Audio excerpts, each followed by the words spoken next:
Et si tout ce que vous avez toujours cru sur la réalité était un mensonge? Et si la vie que vous avez construite, les luttes que vous avez endurées, les rêves que vous avez poursuivis, tout cela se passait à l'intérieur d'un système conçu pour vous garder endormi? La vérité est dure mais libératrice. Vous êtes prisonnier d'une simulation. Ce n'est ni de la science-fiction, ni de la théorie. Il s'agit d'un savoir ancien, caché à la vue de tous depuis des milliers d'années, chuchoté par les maîtres hermétiques qui ont compris la véritable nature de l'existence. Les murs que vous voyez, le sol sur lequel vous marchez, le corps même que vous habitez, tout cela fait partie d'une grande illusion, d'un rêve tissé par la conscience elle-même. Tu n'as jamais été censé être prisonnier ici. Vous étiez censé vous réveiller, vous souvenir et réclamer le pouvoir qui a toujours été le vôtre. Mais le système ne veut pas de cela. Il se nourrit de votre aveuglement. Aujourd'hui, l'illusion se fissure. Et une fois que vous aurez vu la vérité, vous ne pourrez plus revenir en arrière. Dès votre naissance, vous avez été entouré d'une réalité si convaincante, si détaillée, si parfaitement construite, que la remettre en question semblait non seulement inutile, mais impossible. Chaque surface que vous touchez, chaque son que vous entendez, chaque idée que vous absorbez, vous tisse plus profondément dans la toile. Mais ce que les hermétiques enseignaient, ce qu'ils savaient il y a des milliers d'années, c'est que le monde dont vous faites l'expérience ne se produit pas à l'extérieur de vous. Il se produit à l'intérieur de votre esprit. La réalité, disait-il, n'est pas une chose fixe et extérieure. Elle est mentale. Tout ce que vous voyez, sentez, goûtez, entendez et croyez émerge d'une conscience unique et infinie connue sous le nom de tout. Vous n'êtes pas un spectateur de cette simulation. Vous êtes à la fois le créateur et le créé. Vous avez juste oublié. Les hermétiques avaient compris ce que les théoriciens modernes de la simulation commencent à peine à saisir. Ils n'avaient pas besoin d'ordinateurs quantiques pour savoir que la réalité est une information, que le monde se comporte davantage comme une pensée que comme une machine. Ils l'ont vu clairement. L'univers physique est une projection, une toile peinte par l'esprit lui-même. Mais en cours de route, l'humanité s'est enfoncée dans le rêve, confondant l'image et le peintre. On ne vous a pas appris à maîtriser votre conscience. On vous a appris à obéir à vos sens, à faire confiance à l'extérieur plutôt qu'à l'intérieur, à croire que vous êtes petit, impuissant et séparé. Cela n'a jamais été un accident. C'était un dessein. Le système qui vous entoure est construit pour vous maintenir dans cette réalité inférieure. L'école vous enseigne des faits, pas la sagesse. Les médias inondent votre esprit de récits qui façonnent vos émotions et vos désirs. Votre langage même renforce les limitations, rendant difficile l'idée même d'une vie en dehors de la simulation. Et chaque fois que vous vous conformez, chaque fois que vous oubliez que la réalité est mentale, vous contribuez à élever un peu plus les murs de votre propre prison. C'est l'amère vérité. Vous avez participé à votre propre captivité, parce que vous ne saviez pas qu'il existait une autre voie. Mais il y en a. Et aujourd'hui, plus que jamais, ces anciennes cartes de la libération refont surface. Certaines connaissances sont trop puissantes, trop réelles pour être pleinement partagées ici. C'est pourquoi nous avons créé la lettre d'information gratuite Insights Academy qui nous permet d'approfondir les vérités cachées. Et si vous vous inscrivez aujourd'hui, vous recevrez également un exemplaire gratuit du Kybalion, un classique hermétique qui détient les clés du monde invisible qui vous entoure. Le lien est dans la description. Ne le manquez pas. Le tout est l'esprit. Et l'esprit n'est pas lié par des murs, des chaînes ou une quelconque simulation, à moins qu'il n'accepte de l'être. C'est pourquoi la première étape consiste à comprendre que votre expérience ne vous arrive pas à vous, mais à travers vous. Vos croyances, vos émotions, vos perceptions ne sont pas des observations passives. Ce sont des forces créatrices qui écrivent le code même que vous utilisez chaque jour. La plus grande arme du système a été de vous convaincre que votre esprit était faible, qu'il n'était qu'un miroir reflétant la réalité au lieu d'un projecteur la créant. Une fois que vous comprenez que la conscience est le fondement de tout, les règles changent, la dynamique du pouvoir change. Vous n'êtes plus un simple pion sur l'échiquier. Vous réalisez que c'est vous qui rêvez le jeu. Mais l'éveil à cette vérité n'est pas un événement ponctuel. C'est une pratique. Chaque pensée que vous entretenez, chaque émotion que vous nourrissez, chaque histoire que vous vous racontez renforce votre emprisonnement ou lézarde les murs de la simulation. Le système se battra pour que vous restiez endormi, en vous offrant du confort, des distractions et d'innombrables raisons de rester branché. Il utilisera vos sens contre vous, manipulant la vue, le son, le goût, le toucher et l'odorat pour renforcer l'illusion de solidité.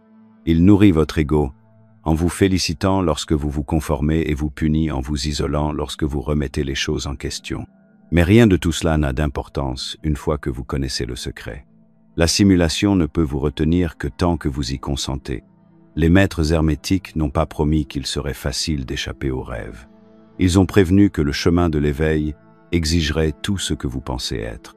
Ils vous débarrasseraient de vos fausses certitudes, de votre besoin de validation extérieure, de votre dépendance au confort.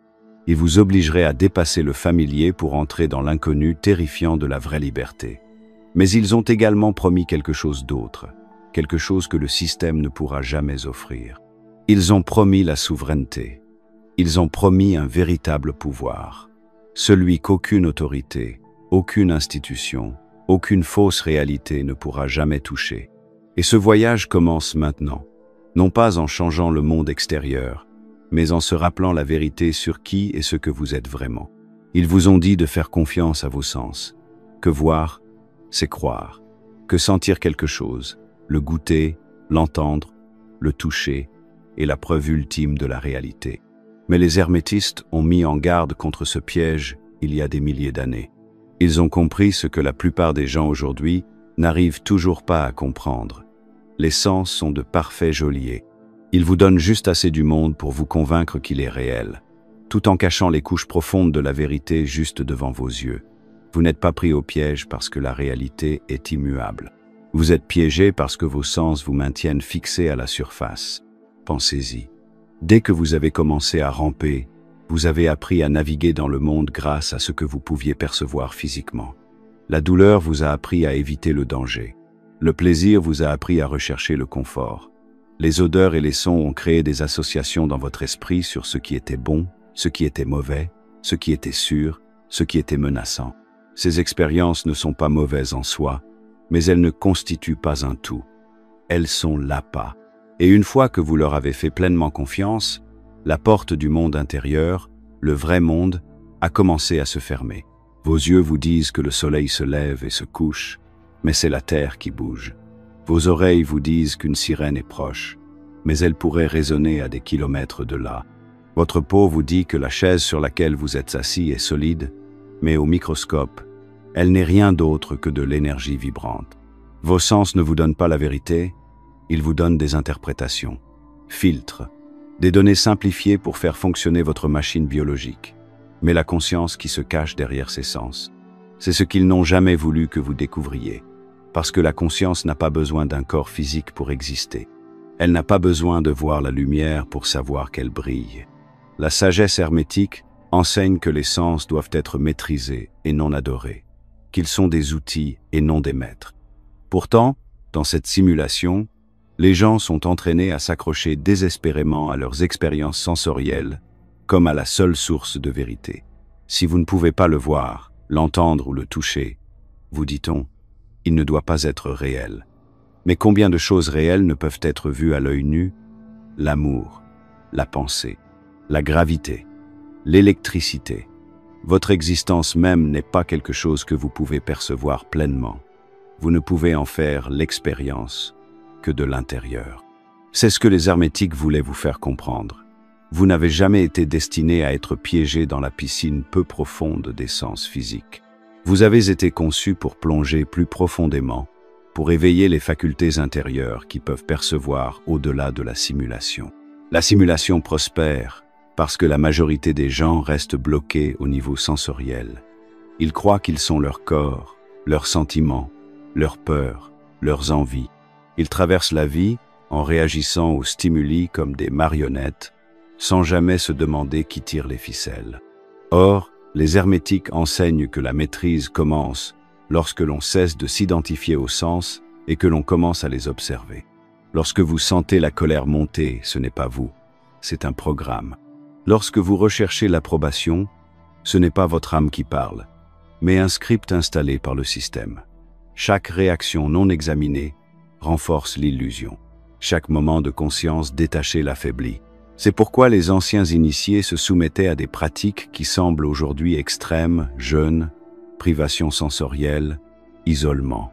Ils ne se torturaient pas sans raison. Ils coupaient les cordes de la dépendance au monde sensoriel. Ils entraînaient leur conscience à se souvenir qu'elle existait avant le corps et qu'elle existerait après.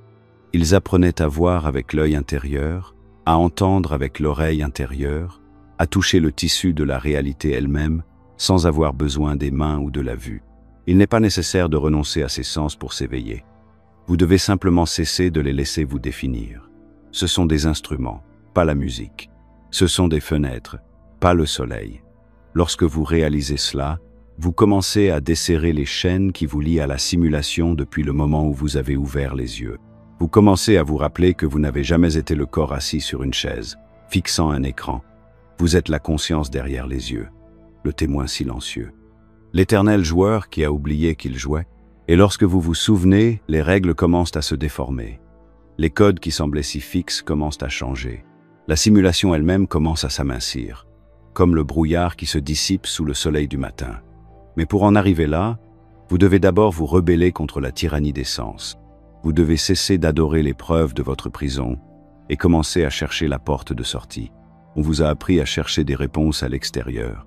Depuis que vous savez parler, on vous a dit que la vérité, le sens et le but existaient quelque part en dehors de vous, dans des livres écrits par d'autres, dans des figures d'autorité avec des badges et des robes, dans des systèmes avec des règles et des récompenses.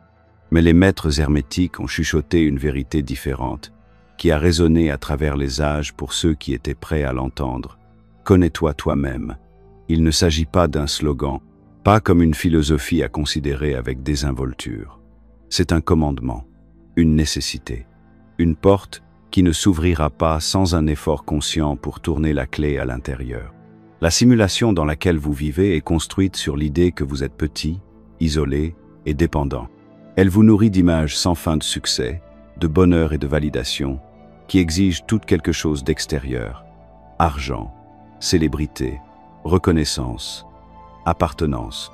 Mais les hermétiques enseignent que tout ce que vous recherchez existe déjà en vous, enfermé dans des couches de fausse identité. Vous n'avez pas besoin de conquérir le monde. Vous devez conquérir les illusions sur qui et ce que vous êtes. Se connaître, ce n'est pas rédiger un CV de traits de caractère, de passe-temps ou d'étiquette sociale. Il s'agit de percer toutes les histoires que l'on vous a racontées sur vous-même et de vous demander « Qui regarde tout cela se produire ? Qui suis-je lorsque j'enlève les masques, les rôles, les peurs ? Vous n'êtes pas votre nom. Vous n'êtes pas votre nationalité, votre religion, votre emploi ou votre solde bancaire. Vous n'êtes pas vos erreurs ou vos triomphes. Vous êtes la conscience qui les vit. Vous êtes le rêveur, pas le rêve. La raison pour laquelle le chemin hermétique de l'éveil est si rarement emprunté est qu'il exige une honnêteté brutale. Il exige que vous affrontiez l'inconfortable vérité que la majeure partie de ce que vous appelez votre vie a été une réaction à une programmation, une série d'accords inconscients pour vivre à l'intérieur d'une prison qui vous a été tendue avant même que vous ne sachiez que vous pouviez la refuser. Il vous demande de détruire toutes les illusions réconfortantes et de vous mettre à nu devant le mystère infini de ce que vous êtes vraiment. Et la plupart des gens ne sont pas prêts pour cela. Ils préfèrent décorer les murs de leurs cellules plutôt que d'admettre qu'ils ne sont pas libres. Mais vous êtes ici, en train de lire ces mots, parce que quelque chose en vous sait qu'il y a plus. Une pulsation dans ton âme qui te dit que tu n'es pas né uniquement pour obéir, pour consommer, pour survivre et mourir sans jamais te réveiller. Ce murmure à l'intérieur de vous est ancien. Il se souvient de la vérité même lorsque votre esprit l'oublie. Et cette vérité est simple. Vous êtes le créateur. Vous n'êtes pas une victime de la simulation. Vous êtes l'architecte de votre expérience au sein de celle-ci. La maîtrise de soi est la maîtrise de la simulation. Vos pensées façonnent vos émotions. Vos émotions façonnent votre énergie. Votre énergie façonne votre perception. Votre perception façonne la réalité dans laquelle vous évoluez. Ce n'est pas de la magie, c'est la loi. La simulation se plie à l'esprit qui réalise sa propre autorité. Mais l'esprit qui dort, qui dérive, qui obéit sans poser de questions, est condamné à vivre dans un monde qu'il n'a pas choisi consciemment. La connaissance de soi n'est pas une simple introspection, c'est de l'alchimie. C'est le processus qui consiste à transformer le matériau brut et chaotique de votre esprit, conditionné en l'or raffiné de la véritable conscience. Chaque peur que vous affrontez, chaque habitude inconsciente que vous dissolvez, chaque croyance limitative que vous brûlez, est un autre code dans la simulation que vous réécrivez. Vous piratez la réalité de l'intérieur, non pas avec des ordinateurs ou des machines, mais avec la conscience elle-même. C'est pourquoi aucun gouvernement, aucune religion, aucune institution ne peut vous donner une véritable liberté. Ils ne peuvent qu'offrir des bordereaux de permission pour se déplacer dans les limites qu'ils définissent. La vraie liberté vient lorsque vous n'avez plus besoin de permission pour exister, pour penser, pour créer. Lorsque vous vous connaissez, non pas le moi de surface, mais le moi éternel, vous vous mettez hors de leur portée. Vous sortez de la simulation non pas en la fuyant, mais en la transcendant. Et ce voyage ne commence pas par un changement du monde extérieur. Il commence dans les moments de silence où l'on se pose la seule question qui compte: qui suis-je vraiment? Pas la réponse qu'ils vous ont donnée, pas la réponse que vous avez mémorisée pour vous intégrer. La vraie réponse, celle qui brûle tous les mensonges et vous laisse debout dans la puissance brute et infinie de votre propre être.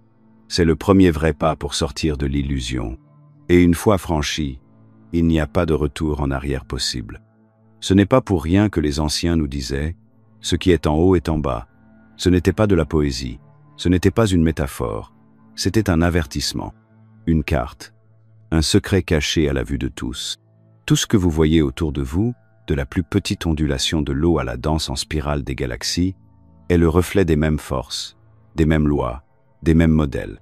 La simulation n'est pas aléatoire, elle est structurée, elle est codée, et les modèles sont les fissures dans l'illusion. On vous a appris à considérer les événements comme isolés. On vous a appris à croire que la vie est une série d'accidents, de coïncidences, d'événements aléatoires sans signification ni lien. Mais regardez de plus près. Pourquoi les spirales d'un tournesol imitent-elles les spirales d'un ouragan? Pourquoi la structure de vos veines fait-elle écho à la ramification des rivières et des éclairs? Pourquoi les battements de cœur d'un être humain résonnent-ils avec les mêmes rythmes que ceux des cycles de la Terre, de la Lune et des marées? Ce ne sont pas des accidents. Ce sont les signatures d'une architecture cachée. Ils nous rappellent que la réalité est fractale, holographique, réfléchissante. Ce qui se passe dans un domaine se répercute dans tous les domaines. Les hermétiques savaient que si l'on comprenait ces schémas, si l'on s'entraînait à voir les correspondances, on pouvait lire le code de la réalité comme un livre ouvert. Vous pouviez anticiper les résultats avant qu'ils ne se produisent. Vous pourriez agir en harmonie avec les forces qui écrasent aveuglément les autres. Vous pourriez devenir un joueur conscient plutôt qu'un pion manipulé. Mais pour cela, vous devez modifier votre perception. Vous devez cesser de voir les événements, les personnes et les expériences comme des fragments déconnectés et commencer à les reconnaître comme des reflets entrelacés des mêmes principes fondamentaux, comme en haut, comme en bas, comme à l'intérieur, comme à l'extérieur. Ce que vous portez dans votre monde intérieur se répercute sur le tissu de votre vie extérieure. La peur, la colère, le ressentiment ne restent pas enfermés à l'intérieur. Elles émettent des fréquences qui modifient la réalité que vous traversez. Les maîtres hermétiques n'exagéraient pas lorsqu'ils disaient que l'esprit crée la réalité. Ils énonçaient une loi scientifique que la physique quantique moderne commence seulement à entrevoir. Mais même sans le langage de la science, ils savaient que si l'on modifie le schéma intérieur, le schéma extérieur doit suivre. La simulation récompense ceux qui restent aveugles à ces schémas. Elle les maintient réactifs, émotionnels, déconnectés. Elle les distrait par un bruit incessant, de sorte qu'ils ne s'arrêtent jamais pour voir les harmonies profondes qui se cachent sous le chaos. Mais une fois que c'est le cas, une fois que vous commencez à remarquer les échos, les rythmes, les répétitions, vous ne pouvez plus les ignorer. Vous réalisez que les événements de votre vie n'étaient pas des punitions ou des bénédictions aléatoires, mais le miroir extérieur de votre état intérieur. Vous vous rendez compte que les systèmes de contrôle de la société imitent les mêmes mécanismes de contrôle dans votre propre esprit. Les mêmes hiérarchies, les mêmes récompenses pour l'obéissance, les mêmes punitions pour la rébellion. C'est pourquoi le véritable éveil ne commence pas par la rage contre le monde extérieur. Il commence par la maîtrise du monde intérieur. Si vous essayez de détruire la simulation de l'extérieur sans comprendre les lois qui la régissent, vous ne ferez que vous épuiser et recréer la même prison sous une forme différente. Mais si vous maîtrisez les modèles, si vous alignez votre esprit, votre cœur et votre énergie sur les courants plus profonds qui circulent sous toute chose, vous pouvez vous déplacer à travers la simulation comme un fantôme à travers les murs. Vous pouvez créer des ondulations qui remodèlent votre réalité, non pas par la force, mais par la résonance. L'axiome hermétique n'est pas seulement une clé pour comprendre le monde. C'est une clé pour le maîtriser. Ce qui est en haut est en bas, comme l'intérieur, comme l'extérieur, comme l'esprit, le monde. C'est là la véritable alchimie. Il ne s'agit pas de transformer le plomb en or, mais de transformer la vie inconsciente en création consciente. Lorsque vous voyez le code, vous réalisez que vous n'avez jamais été impuissant. Vous avez toujours été le programmeur. Vous avez simplement oublié le langage. Mais maintenant, vous vous en souvenez. Le monde qui vous entoure n'est plus une tempête aléatoire, mais un manuscrit vivant, une histoire que vous ne lisez pas seulement, mais que vous écrivez avec chaque pensée, chaque respiration, chaque croyance. Une fois que vous avez accepté cette responsabilité, la simulation perd son emprise. Elle cesse d'être une cage et devient une toile.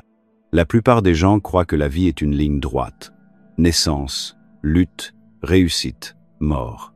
Un voyage à sens unique avec un début et une fin. Mais les maîtres hermétiques savaient mieux. Ils savaient que pour ceux qui restent inconscients, la vie n'est pas une ligne, mais une boucle. Un cycle qui se répète, vie après vie, emprisonnant l'âme dans des schémas sans fin d'oubli, de souffrance et de lutte. La réincarnation n'est pas le cadeau qu'on vous a dit qu'elle était. Pour la plupart des gens, c'est juste une autre couche de la simulation, un autre couloir de la prison, habilement déguisé en progrès. Le système est brillant lorsqu'il s'agit de vous faire croire que vous avancez, alors qu'en réalité vous tournez en rond. À chaque vie, on vous donne un nouveau nom, un nouveau corps, une nouvelle série de mythes culturels auxquels croire. À chaque fois, on s'attache, on poursuit des désirs, on craint des pertes, on répète les mêmes drames sous des masques différents. Et à chaque fois que vous mourrez, la plupart des souvenirs sont effacés, mais les empreintes énergétiques, les schémas, les leçons non résolues, les habitudes inconscientes restent, elles vous ramènent dans le jeu, vous entraînant dans un nouveau cycle de souffrance déguisé en opportunité. Il ne s'agit pas seulement de punition ou de justice cosmique, c'est une question de résonance. La vibration que vous portez au moment de la mort détermine l'endroit où vous serez attiré ensuite.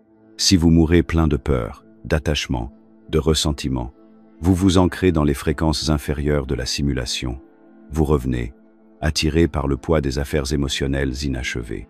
Non pas parce qu'un juge divin vous renvoie, mais parce que la fréquence de votre propre esprit vous magnétise dans une autre naissance, une autre histoire, un autre rêve.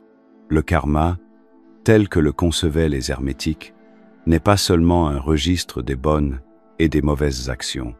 C'est l'inertie énergétique d'une vie inconsciente. Ce n'est pas que vous soyez puni pour vos péchés, c'est que chaque action, chaque pensée, chaque émotion que vous entretenez laisse une empreinte dans le champ de votre conscience, et ces empreintes façonnent les expériences futures que vous attirez. Si vous vivez sans réfléchir, en réagissant au lieu de créer, vous accumulez des couches de karma qui vous lient plus étroitement à la simulation, génération après génération. C'est pourquoi se libérer n'est pas une question de perfection morale, c'est une question de conscience. La conscience dissout le karma comme la lumière du soleil dissout la brume. Lorsque vous cessez de vivre en réaction, lorsque vous commencez à choisir délibérément vos pensées, vos émotions et vos actions, vous commencez à brûler les chaînes énergétiques qui vous lient à la roue sans fin de la renaissance. Vous commencez à vous élever au-dessus du jeu, à le voir pour ce qu'il est. Une école pour l'âme, mais une école dont la plupart des gens ne sortent jamais parce qu'ils oublient pourquoi ils sont venus. La tragédie n'est pas que les gens souffrent. La souffrance fait partie de la croissance. La tragédie, c'est que les gens souffrent sans apprendre, sans se souvenir, sans jamais se demander s'il existe un moyen de s'en sortir. Ils sont trop occupés à courir après le prochain salaire, la prochaine validation, la prochaine distraction pour remarquer les murs qui se referment. Ils s'accrochent à leur identité, à leurs relations, à leurs biens, comme si ces choses allaient les ancrer dans une réalité qui n'a jamais été conçue pour être permanente. C'est ainsi qu'ils meurent avec des regrets, des peurs, des affaires inachevées, et qu'ils reviennent pour tout recommencer. L'hermétisme enseigne que l'éveil est la seule véritable issue, pas la mort, pas l'évasion, pas la rébellion contre le monde matériel. La véritable libération survient lorsque vous vous souvenez de qui vous êtes, non seulement intellectuellement, mais aussi viscéralement, spirituellement, pleinement, lorsque vous vous reconnaissez en tant que conscience et non en tant que personnage que vous jouez, lorsque vous cessez de vous identifier au masque et que vous réalisez que vous êtes l'acteur qui se cache derrière, lorsque vous pouvez avancer dans la vie sans vous accrocher, sans avoir peur, sans être piégé par l'appât d'essence. Alors, et seulement alors, le cycle commence à se briser. Échapper à la simulation ne signifie pas abandonner la vie. Cela signifie la vivre consciemment. Cela signifie faire l'expérience du monde sans en être esclave. Cela signifie voir la beauté, la douleur, le chaos et l'émerveillement de cette réalité pour ce qu'elle est vraiment. Un rêve magnifique, complexe et holographique que vous vivez et façonnez en même temps. Dès que vous vous en apercevez, la donne change. La mort n'est plus un bouton de réinitialisation. Elle devient un diplôme, une porte vers des réalités et des fréquences plus élevées, libérée de la roue de la renaissance inconsciente. La plupart n'y parviendront jamais, non pas parce qu'ils ne peuvent pas, mais parce qu'ils ne cherchent pas, ils ne se posent pas de questions, ils ne se souviendront pas. Mais vous êtes toujours là, vous écoutez toujours, vous tendez toujours la main à travers le brouillard. Et cela signifie que le cycle n'est pas inévitable. Cela signifie que la liberté est toujours à votre portée, attendant que vous la revendiquiez. Dans cette réalité, tout bouge, rien ne repose, rien n'est vraiment immobile. Les maîtres hermétiques le savaient bien avant que la science moderne ne puisse l'exprimer. Tout est vibration. Chaque pensée que vous avez, chaque émotion que vous ressentez, chaque croyance que vous entretenez, émet une fréquence. Et cette fréquence n'est pas seulement un signal que vous envoyez dans l'univers. C'est un aimant qui attire vers vous les expériences qui correspondent à la résonance que vous émettez. Vous ne marchez pas seulement dans un monde de matière morte. Vous nagez dans un océan d'énergie que vous façonnez à chaque changement interne. La simulation prospère en vous faisant vibrer à des fréquences basses. La peur, la colère, la honte, la culpabilité, le désespoir sont les ancres émotionnelles qui vous lient aux niveaux inférieurs du jeu.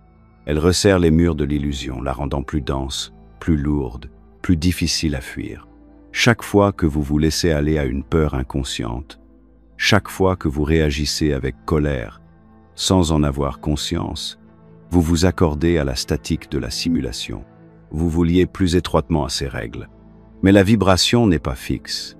Elle est fluide, dynamique et vivante. Vous pouvez la modifier. Vous pouvez modifier votre fréquence comme un musicien qui accorde son instrument. Et lorsque vous le faites, toute la réalité dont vous faites l'expérience commence à changer avec elle. L'hermétisme a enseigné qu'en maîtrisant votre état interne, vos pensées, vos émotions, votre énergie, vous pouviez essentiellement pirater la simulation de l'intérieur.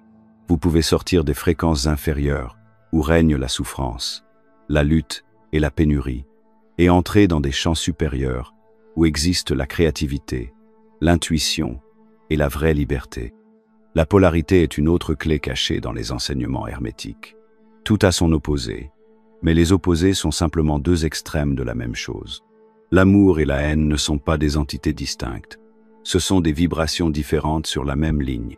La peur et le courage, la tristesse et la joie, la paix et le chaos, ce sont tous des points sur le même spectre. La maîtrise ne consiste pas à éliminer un côté et à s'accrocher à l'autre. Il s'agit de comprendre que vous pouvez vous déplacer à votre guise le long du spectre. Vous n'êtes pas victime de vos émotions, vous en êtes le navigateur. La simulation utilise le rythme pour vous contrôler. Des hauts et des bas, des succès et des échecs, des espoirs et des déceptions. Elle vous fait osciller d'avant en arrière comme un pendule, trop étourdi pour trouver son centre. Mais le rythme peut aussi être maîtrisé. Vous pouvez anticiper les oscillations. Vous pouvez apprendre à les observer sans être déstabilisé. Vous pouvez vous élever au-dessus des cycles automatiques de réaction et vous ancrer dans une vibration stable et délibérée qui tient bon, peu importe ce que le monde extérieur vous envoie. C'est pourquoi les anciens n'apprenaient pas à leurs élèves à combattre le monde. Ils leur apprenaient à se maîtriser, à devenir si souverains intérieurement, si cohérents vibratoirement, que le chaos extérieur ne puisse plus dicter leur expérience. Dès l'instant où vous réalisez que votre état intérieur est primordial et que le monde extérieur est secondaire, un reflet, pas une cause, vous accédez à un autre type de pouvoir. Une souveraineté tranquille et inébranlable que la simulation ne peut pas toucher. Vous n'avez jamais été destiné à vivre à la merci des circonstances. Vous êtes censé être la circonstance. Traverser les tempêtes sans être touché, parce que la tempête à l'extérieur n'est rien comparée à la clarté et à la puissance qui rayonnent de l'intérieur. Mais cela n'arrive pas automatiquement. Cela n'arrive pas en le souhaitant. Cela se produit par une pratique quotidienne, par une conscience de soi impitoyable, en choisissant votre fréquence d'instant en instant, même lorsque tout ce qui vous entoure essaye de vous ramener dans le bruit. Lorsque vous modifiez votre vibration, vous ne changez pas seulement ce que vous ressentez, vous changez ce que vous percevez. Des opportunités qui étaient invisibles apparaissent soudainement. Les synchronicités s'alignent. Les solutions se présentent d'elles-mêmes sans contrainte. Les personnes qui vibrent à votre nouvelle fréquence trouvent leur chemin vers vous, et celles qui ne le font pas s'éloignent naturellement. Votre réalité extérieure se réorganise pour correspondre à votre transformation intérieure. C'est le véritable secret pour échapper à la simulation. Ne pas la fuir, ne pas la combattre, mais s'élever au-dessus d'elle en devenant un générateur conscient de sa propre fréquence. Tant que vous vibrez selon les paramètres par défaut de la simulation, vous êtes prisonnier. Mais dès que vous accordez votre monde intérieur à une octave supérieure, vous entrez dans une toute autre couche de la réalité. Une couche où les règles sont différentes, où le jeu change, où la vraie liberté commence. Les maîtres hermétiques le savaient. C'est pourquoi ils passaient leur vie à entraîner leur esprit, à maîtriser leurs émotions et à purifier leur énergie. Ils n'échappaient pas au monde, ils le réécrivaient de l'intérieur.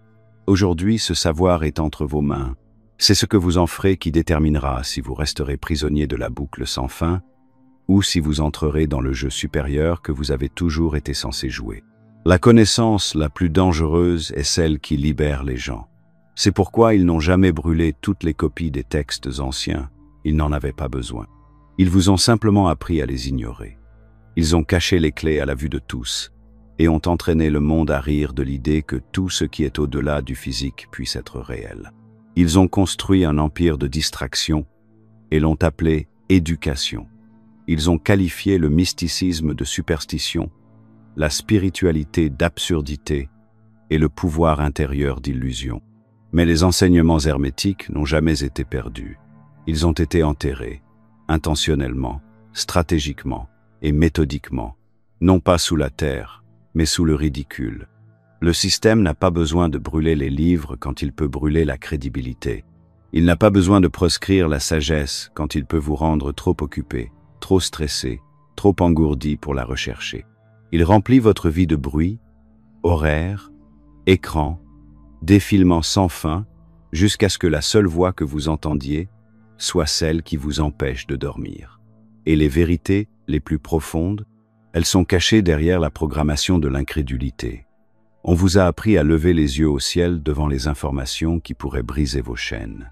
On vous a dit que la sagesse ancienne était dépassée, que les mystiques étaient des fous, que la magie était un fantasme, et que la connaissance intérieure était dangereuse.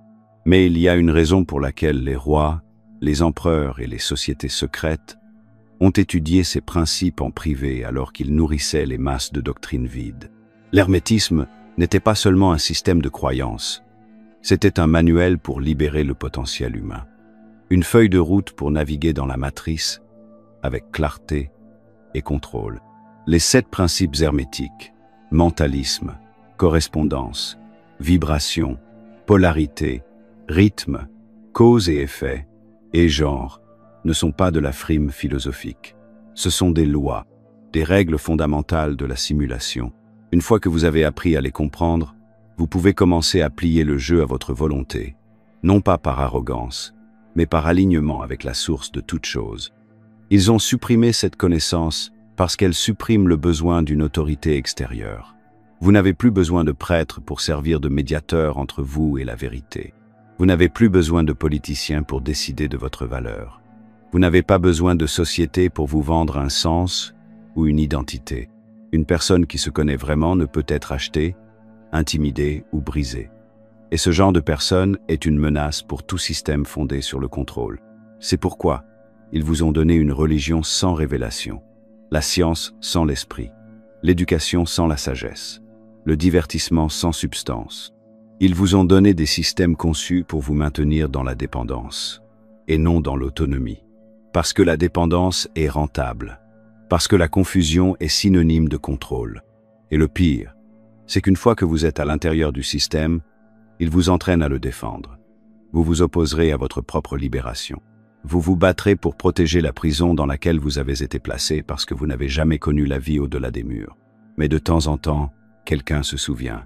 Quelqu'un tombe sur un passage d'un livre, un murmure dans un rêve, une étrange synchronicité qui ébranle son sens du réel. L'illusion vacille. Une fissure se forme. Et à travers elle, la lumière de l'ancienne vérité commence à s'infiltrer. C'est à ce moment-là que commence l'éveil. Le moment où vous réalisez que tout ce que l'on vous a appris à rejeter a plus de valeur que tout ce que l'on vous a appris à respecter. La connaissance n'a jamais été censée être facile à trouver. Elle doit être gagnée, non pas parce qu'il est élitiste, mais parce que son pouvoir exige de la responsabilité. Si vous le trouviez par hasard, vous l'utiliseriez à mauvais escient. S'il vous était remis sans lutte, vous oublieriez sa valeur. C'est donc à dessein que le chemin est difficile. Il filtre les curieux des convaincus. Il vous oblige à prouver que vous êtes prêt non seulement à apprendre la vérité, mais aussi à la vivre. Et si c'est le cas, si vous êtes encore ici, si vous écoutez encore, si vous continuez à éplucher les couches de l'illusion, alors vous êtes l'un des rares à être censé le trouver, pas dans un temple, pas dans une salle de classe, mais en vous-même. Les textes sont des panneaux indicateurs. Les symboles sont des rappels. Mais la vérité a toujours vécu dans votre être. Les enseignements ne sont pas là pour vous sauver, ils sont là pour vous éveiller. Vous n'avez besoin de la permission de personne pour étudier ce sujet. Vous n'avez pas besoin d'un diplôme pour accéder à votre propre pouvoir. La porte n'a jamais été fermée. C'est juste qu'on ne vous a jamais dit où chercher. Et maintenant que vous le savez, la question n'est plus « Où est la vérité ?» La question est « Que vais-je en faire ?» Se réveiller n'est pas la fin du voyage, c'est le début d'un nouveau voyage. Car dès que vous commencez à voir à travers l'illusion, vous vous rendez compte du nombre de personnes qui en sont encore prisonnières. Vous commencez à la remarquer partout, dans leurs yeux, leurs paroles, leurs habitudes, le désespoir silencieux, les distractions compulsives, la façon dont ils défendent le système même qui se nourrit d'eux.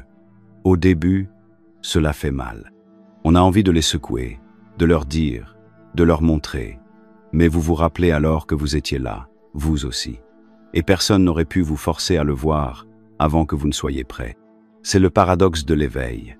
On prend conscience de la profondeur de l'illusion, mais aussi de la fragilité de la vérité entre les mains de quelqu'un qui n'est pas préparé à la recevoir. On ne peut pas sortir les gens de la simulation, mais vous pouvez planter des graines, vous pouvez laisser des indices, vivre de manière authentique et parler avec suffisamment de clarté pour que, lorsque quelqu'un sera prêt, vos paroles soient ressenties comme une bouée de sauvetage plutôt que comme une attaque. C'est ainsi que l'esprit collectif commence à changer, non pas par des mouvements de masse alimentés par la colère, mais par des étincelles individuelles de conscience qui s'enflamment à travers le réseau. Un esprit éveillé ne change pas seulement une vie, il perturbe subtilement la fréquence de tous ceux avec qui il interagit. Votre énergie devient une transmission. Vos choix provoquent des ondulations à travers le champ. Vous devenez la faille dans la matrice que les autres ne peuvent ignorer. Non pas parce que vous êtes plus bruyant, mais parce que vous êtes réel. Vous n'êtes pas censé sauver le monde dans un éclat de gloire. Vous êtes censé vous souvenir de vous-même si pleinement que votre présence même devient un miroir pour les autres, pour qu'ils puissent voir leur propre reflet et commencer à se souvenir, eux aussi. C'est ainsi que la voie hermétique a toujours fonctionné. L'initiation ne se faisait pas par le biais d'institutions. Elle se faisait par la présence, par l'exemple, par la résonance. Vous n'êtes pas ici pour convertir qui que ce soit. Vous êtes ici pour devenir une incarnation si claire de la vérité que l'illusion commence à s'effilocher dans votre sillage. Et oui, cela peut parfois être source d'isolement. Plus vous voyez de choses, plus vous vous sentez à l'écart du monde qui vous entoure. Mais c'est pourquoi il est plus important que jamais de trouver d'autres personnes qui s'éveillent. C'est pourquoi les communautés de vrais chercheurs, de vrais penseurs, de vrais créateurs ne sont pas seulement utiles, elles sont essentielles. Parce que le système prospère dans l'isolement, il s'effondre lorsque nous partageons ce que nous avons vu. Ce qui se prépare n'est pas seulement une transformation personnelle, c'est un effet d'entraînement, un changement global de conscience qui ne commence pas par des émeutes ou des révolutions, mais par des individus qui se réapproprient leur esprit. Parce qu'une fois qu'un nombre suffisant de personnes se débranchent de la peur, de la honte, des faux choix, des fausses libertés, le système tout entier commence à se fissurer sous son propre poids, pas par la violence, par la non-participation, en se rappelant qui nous sommes et en refusant de jouer selon les règles d'un jeu que nous n'avons jamais accepté. Le système en a peur. C'est pourquoi il inonde le monde de bruit, de confusion et de conflits pour empêcher les personnes éveillées de se retrouver. Mais ce temps est révolu. Vous n'êtes plus seul. Vous n'êtes plus seul. Et plus vous vivez à partir de votre fréquence la plus élevée, plus vous magnétisez d'autres personnes qui sont prêtes à s'élever. Ensemble, non pas comme une armée, mais comme des créateurs alignés. Non pas pour combattre le système, mais pour devenir quelque chose qu'il ne peut pas toucher. On ne sort pas de la simulation en mourant. Vous en sortez en vous réveillant pendant que vous êtes encore là. Vous en sortez en reprenant possession de la seule chose que le système ne pourra jamais contrôler complètement, votre conscience. Car c'est là que la véritable guerre a toujours été menée. Pas sur les champs de bataille, mais dans votre attention, vos croyances, votre dialogue intérieur. Et dès que vous récupérez votre esprit, la simulation commence à perdre son emprise. Cela ne signifie pas que le monde change instantanément. Les factures ne disparaissent pas. Le chaos ne s'arrête pas. Mais ce qui change, c'est la partie de vous qui y répond. La partie qui n'adhère plus à la peur. La partie qui ne bronche pas lorsque les choses s'effondrent. La partie qui regarde l'illusion s'effondrer et qui sourit, non pas par arrogance, mais parce qu'elle a vu clair dans le décor. Vous vous êtes souvenu que cette vie n'est pas une histoire complète. Elle ne l'a jamais été. Sortir de la simulation n'est pas une question d'évasion, c'est une question de souveraineté. Il s'agit de se déplacer dans ce monde sans le laisser vous définir. Il s'agit de jouer le jeu avec conscience, de choisir son rôle, sa fréquence, son chemin, en sachant que l'on est le joueur et non la pièce. Et cela signifie choisir la présence plutôt que la distraction, l'intuition plutôt que le conditionnement, la création plutôt que la consommation. Chaque jour où vous vous réveillez et choisissez d'être conscient, vous réécrivez le code. Chaque fois que vous résistez à la tentation de réagir aveuglément, vous pliez la simulation un peu plus en votre faveur. C'est pourquoi il ne s'agit pas de perfection. Il ne s'agit pas d'être au-dessus du monde ou supérieur à lui. Il s'agit d'être pleinement présent, sans se laisser berner par le masque. Il s'agit de marcher sur le marché les yeux grands ouverts. S'engager, participer, mais ne jamais oublier qui l'on est, en dessous de tout. C'est cela, la véritable évasion. Non pas du corps, non pas de la société, mais de la prison intérieure de l'identification. On peut avoir un travail et rester libre. Vous pouvez payer votre loyer tout en vous rappelant que votre âme est éternelle. Vous pouvez naviguer dans ce monde, même dans ses coins les plus sombres, sans vous laisser entraîner dans l'inconscience. Parce que la liberté n'est pas là où vous êtes, c'est la façon dont vous voyez là où vous êtes. Et lorsque vous voyez vraiment, les règles changent. La simulation ne vous appartient plus. Elle devient votre salle de classe, votre terrain d'essai, votre terrain de jeu créatif. Mais tout cela n'a pas d'importance si vous n'agissez pas en conséquence. L'éveil n'est pas un moment, c'est un mode de vie. Une discipline, une décision que vous prenez encore et encore, pour rester éveillé alors qu'il serait plus facile de dormir, de ressentir quand il serait plus facile de s'engourdir, de poser des questions quand il serait plus facile de se conformer, et de diriger tranquillement, courageusement, par l'exemple. Parce que le système ne craint pas le chaos, il craint la conscience. Si vous êtes arrivé jusqu'ici, vous savez déjà ce que ce chemin exige, et vous savez aussi ce qu'il vous offre. Ne vous arrêtez donc pas là, ne perdez pas votre élan. Rejoignez notre lettre d'information gratuite Insights Academy, où nous approfondissons ce chemin, au-delà de la surface, au-delà des algorithmes, au-delà des limites de ce que nous pouvons dire ici. Vous recevrez également une copie numérique du Kybalion, parce que suivre ce chemin sans lui, c'est comme essayer de décoder la matrice sans le manuel. Le lien se trouve dans la description. Faites confiance à votre instinct, c'est votre heure. La simulation n'est pas seulement quelque chose qui a été construit autour de vous, c'est quelque chose que vous avez aidé à maintenir sans le savoir. Et maintenant, vous savez que cela signifie que vous avez aussi le pouvoir de la démanteler. Une pensée, un choix, un éveil à la fois.